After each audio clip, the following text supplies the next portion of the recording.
All right, let's call the Buildings and Grounds Committee meeting to order. Roll call. Judd Lofshe. Brian Moreno. Andy Allen. Bob Helverson. We have any public comments? No. No? Nope. Okay, cool. All right. Informational items. EAHS Stadium Scoreboard RFP results. Yes, so this is a football field scoreboard, which we've talked about a couple times since the fall, since we had some issues with it. We did do an RFP. We followed the timelines, which I laid out in the memorandum there and such. We reached out to the vendors. We reached out to Triple I Conference with Dr. Engel's help to find the vendors that were in attendance that did scoreboards and do that type of work that's throughout the state. They got like state contracts and such. There's 4 vendors. So we did send all the information to the 4: Daktronics, Watchfire, Digital Scoreboards, and Correct Digital Display. We had a walkthrough. 3 of the 4 vendors did show for the walkthrough. It was mandatory just to protect ourselves, so they knew the scope of work that was going on. Of those 3, only 1 submitted a bid on time. The other one was late. I have included both in your packet here today for the what their cost was based on their not entry level, but their initial pricing for it. Could you hit the next slide for me? That one. And so we did a grading scale, basically the same type of grading scale we use for E-rate and other things like that, where you weight and assign a point total and evaluation. So Correct Digital Display did come in the lowest and had the best proposal from our view. Next slide. And this would be a rendering of what the scoreboard would look like in the new location at East High. There would be a little change in the artwork on either side of the digital display in the middle. It would give our students, or give us opportunity to do commercials, replays, sell rights to it, different things like that. Maybe even have student-led type things where the students could create videos and other things on there. It also gives us room to, if we want to expand the audio, we could expand audio in the future date off the scoreboard to be a little bit, it's not really that, our system is not great for the audio, but it'd be a way to enhance that too. This was all. Our audio's not good. It's okay. I mean, it does fine, but it's older, original, and it's how do I put it? You've been to a Cubs and you hear everything. You're not going to hear everything out of our stadium. The speakers are smaller. The space sucks up the sound because it's such a big area. It's not something we need to look at now by any means. It's fully functional. Everything works with it. The scoreboard is our biggest concern, but this does give us options off that we could add speakers onto this if we want to. And okay. Yes. So all in all, it's a good proposal. They were the ones initially that we brought in this fall and took a look at it to give us an idea of what we're looking at and weigh our options before we went out to the RFP. Yeah, they do a good job of doing that. It did come back in a little bit higher than we wanted. The original one, I think their estimate back in the fall was around 185-ish. This one came back at a total of 219. So, and they go up from there because the next lowest one I think was 263, 275, and keeps going up over 300 based on the proposals, the different options we could choose. And everything's expensive right now. Yeah. And the 2 bids we got, were they the same size signs? They gave us different size options. Okay. So this one is a smaller of the 3 from Correct Digital Display, which in their opinion will meet the needs of our home bleachers the most and our guests based on where it is. Yeah. We can go bigger if you want to, but that's automatically a $50,000 hit to just go bigger and basically take away the advertising on each side of the main screen. So we're using 125 of AEF funds and then 94,160, which we have in the budget. Budget, but we're going to find. We're going to massage things, make sure we can fit it in there. Okay. Yeah. And I think one of the things that we probably don't want to go bigger with when we talk about that 50,000 elderly cost, but one of the agreements we've had with the AEF in principle, when I've talked with them, is that we would work together on the advertising side of that. And then because they're contributing to it, work with them on a prorated basis on kind of splitting some of that for the advertising side of it. So I think the ability to have the advertising there for local entities to be able to advertise, we can recoup some of the costs for us as a district, but also help to grow the AEF as well and continue to grow that partnership and their involvement as well. So that's, I think, why we'd want to stay with this size to keep that advertising ability there as well. Everybody in favor of it? Yeah. Juan? Yep. Right. Okay, do it. sounds good. Move ahead. Thank you. Okay, thank you very much. Item number 4, Krug sewer line update. So brought to committee for and full board that we had some issues with this main sewer line at Krug Elementary. It does seem to be working much better. We did have a recent residual clog, as it might have been, probably from leftovers and how plugged up it was. I know Merle and Tim, who are in the crowd today, did do a lot of work over there with external plumber to get that finally kind of cleaned out. It has been working well. For the most part, we have some touch-up work in asphalt and landscaping that we'll have to do as the weather's turning in the asphalt this fall, but we seem to be in pretty good shape at this point. Hoping that it stays that way and that we don't find any other issues. We have to do some education with the students and some of the staff there to make sure we're not flushing with some stuff there that shouldn't be flushed, and just keep going forward. So And I'm sure you had the lines cambered a bunch of times, right? So we've done cameras a lot of different ways. Okay. Yes. So we know what's there is what I'm saying. There's some grading issues in the pipe that Yeah. it would be nice if it was a little steeper angle to get more flow. It's not there. Yeah. It's probably gonna be quite expensive to fix that. Right. So we're trying to get by with what we're doing now. And it did take a long time before we did come up with this issue recently. So hopefully we can span that test of time and period of time going forward, and not have to do that. All right. Next. Facility assessment RFP update. So previously we had a motion a couple weeks ago to go at RFP. It was tabled. I was asked to go out and potentially go to an RFP for a facility assessment. I did write it for the most part with the help of Dr. Engel, and we did send it to Robin Schwartz Legal just to have it reviewed.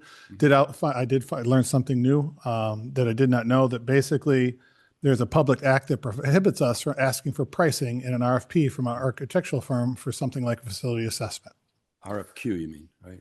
RFP, RFQ, they're very similar in nature. You can, basically the structure would be is you could go out to ask for proposals or an RFQ, and you could get all that back, but it can't include pricing. Yeah. You'd have to base it on what you're trying to, your goals you're trying to attain and pieces like that.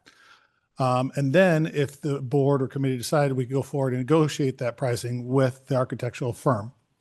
So it kind of defeats some of the process of us wanting to find competitive pricing on it.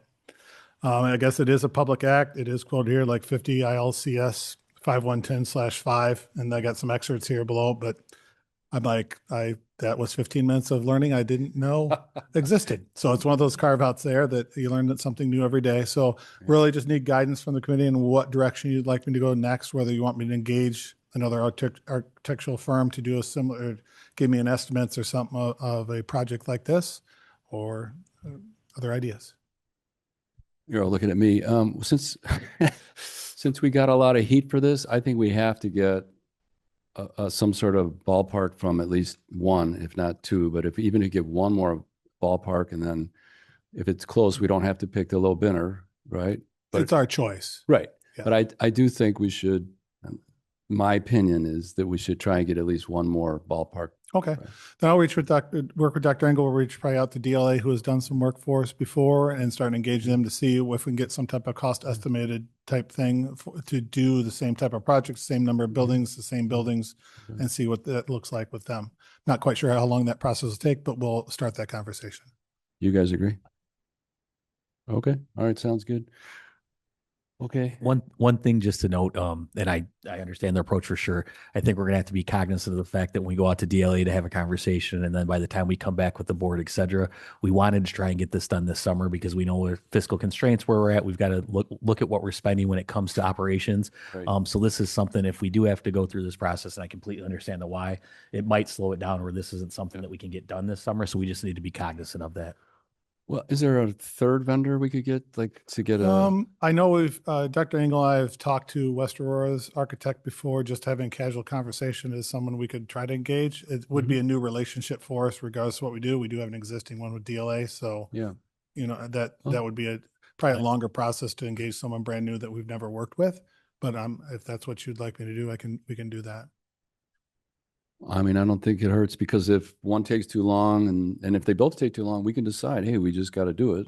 You know, we got 2 weeks. If we can come back in 2 weeks, at least at the board level. Like the first Yeah. week in May or so, our next meeting. I mean, yeah, right. Okay, Yep. we'll start a goal of the next one, and if I can't make that, we'll go for the next B&G. Okay. Sounds good. Sounds good. Thank you. Okay, so the last part, or not the last part, the second to last, I guess, is a program sponsored by ComEd. It's called the PSCFAP program. You know, it's a whole, it's basically another facility assessment. What they look at is HVAC, lighting, large refrigerators, cafeterias, things like the big electrical use items in buildings. And basically, they do an assessment. It is all paid for by the taxes we already pay for on our ComEd bills. Next slide. So basically, they do it as part of a state statute that went through that's no cost to schools like ourselves. And we go through the process of having them look at these things. It's about a half a day per school. They'd come through the high school, different things like that, and do the mapping. Next slide. Here's the program benefits that they work by. So what I found out through talking with them, and the perfect example is the number 6, grant funding and opportunities. With this program, if we would have had this assessment done, if I would have involved them potentially last year, and I did this is something new to me, that we could have possibly qualified for grants for a couple $100,000 that might offset some of our phase 2 expense that we're doing at the high school this year for our HVAC work, just based on the grant. So there's some grants that you have to have this specific assessment to even qualify you to be able to move on to the next one. So it's fairly new, but it's just that piece here that we can go through this process and qualify for this. So the well-being, carbon emissions, energy use guidelines, all that type of thing. Next slide. And also here's some other pieces. So they do some things that would be on our facility assessment. I know Mr. Lachey has talked about solar and electrification. They do assessments and things like that too, if we want to engage them for that, to look at grants and other ways to do things. We're already doing a lot of efficiency measures with train, but this would also reinforce a lot of the stuff we did. Next slide. Kind of gives you a roadmap here of once we do the engagement, we go through some reporting process and look, and then we start doing an outreach piece to work together to see if we can qualify for some of the stuff. It doesn't occupy a lot of our time per se, and since we've already paid the money with our taxes and our ComEd base, it behooves us to probably go forward with it. Next slide. So, and here's a few of the things that they look at. So refrigeration, like our big coolers at the high school, all the HVAC stuff, even though most of it's new, we still have a few older units. Lighting, we've been pretty good shape around the district with the automated lighting and the LED stuff. But, you know, there's always something to look at. Next slide. And then the next steps was, with your consent, I can move forward to talking with them more and engage in this contract. It's not really a contract per se. It's basically they come on site and do an assessment. It's basically agreement that they're going to do the assessment and work with us to try to find efficiencies and opportunities for us to save money. So it's free, right? Mhm. And you know what I'm looking at, if they're going to assumably give us a written report, right? For every single school, every single school. Yes. I mean, maybe this could cut down on the facility assessment we need to do, because I'm looking at lighting, HVAC. Yeah, I'm not sure how in depth they'll go. It's Yeah. worth looking, but I don't know if it's going to reach to the Yeah. level because they will miss a lot of pieces and parts. They're looking at the energy usage more Yeah. than the Right. structural pieces and physical Mm. parts. That's why I And asked if it's a written report, at least it'll be something, but Yeah. okay. They'll probably confirm some stuff where you Yeah. bring it together, you'll have that piece. And then you said, Andy, that if we do it and we qualify for grants, right? We can qualify for additional grants based on what's out there in the state and the federal at that point, because you have to have this type of assessment to do it. Yeah. You know, and we may never, but it's free to us, and at least we've done it. So that puts us in a better position than we are now. Okay. Sounds good. Okay. Last items is work orders. They are staying pretty consistent. It ebbs and flows, as you well know. We're in a little bit of a lull. The guys have been hard at work. Spring break was a great opportunity to finish up some jobs where there weren't a lot of people around. We were able them to go in certain places to work, as always. The team is doing a very good job at what they do, and we're lucky to have them. So. Are we fully staffed? Did you hire somebody? That We still have the 2 openings. We missed the window on this one. I believe we'll have one coming next meeting. Is that right? And then we still have 1 open position we're working through. Cool. Because there were interviews, I think, last week, second round last week with an individual. So we'll have another good candidate coming online soon. That's good. Thank you. Anybody have anything else to add? No? All right. Let's adjourn at 6:17.